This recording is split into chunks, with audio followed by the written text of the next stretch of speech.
కూటమి అధికారంలోకి వచ్చి 1 సంవత్సరం దాటింది. ఈ సంవత్సరంలో ఎలాంటి అభివృద్ధి చేశారు? అలాగే సూపర్ 6లో 90% హామీలు నెరవేర్చామని చెప్తున్నారు. దీని మీద మీ రియాక్షన్ ఏంటి?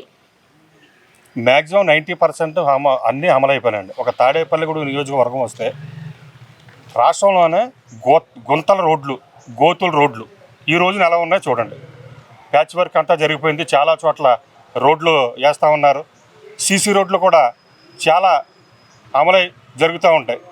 ఒక్క తాడేపల్లిగూడెం నియోజకవర్గం వచ్చేటప్పటికి గత ప్రభుత్వంలో, అంతకుముందు ప్రభుత్వంలో పార్కులు, స్విమ్మింగ్ పూల్ ఇవన్నీ డెవలప్ చేసిన దాఖలాలు ఉన్నాయి. ఆ వైసీపీ ప్రభుత్వం వచ్చిన తర్వాత ఇవన్నీ పందులకి, కుక్కలకి ఆవాస కేంద్రాలుగా తయారైనాయి. మళ్ళీ ఈ రోజున వచ్చిన సంవత్సరంలో పార్కులన్నీ అభివృద్ధి చెందుతున్నాయి.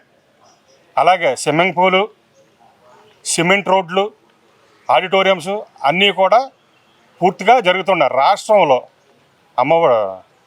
తల్లికి వందనం కానీ, గ్యాస్ కానీ, అలాగే గవర్నమెంట్ ఇచ్చిన ప్రతి హామీ కూడా నెరవేర్చే దిశగా మరి అప్పుల్లో ఉన్నామని చూడకుండా కూడా ప్రజలు బాగుండాలని చెప్పి కూటమి ప్రభుత్వం నాయకులు ప్రజల బాగు కోసం నిర్ణయాలన్నీ తీసుకుని మరి ఏదైతే ప్రజలు మెచ్చుతారో అన్నీ కూడా అమలు చేయడానికి సిద్ధంగా ఉన్నారు. 90% అమలు పరిచారు.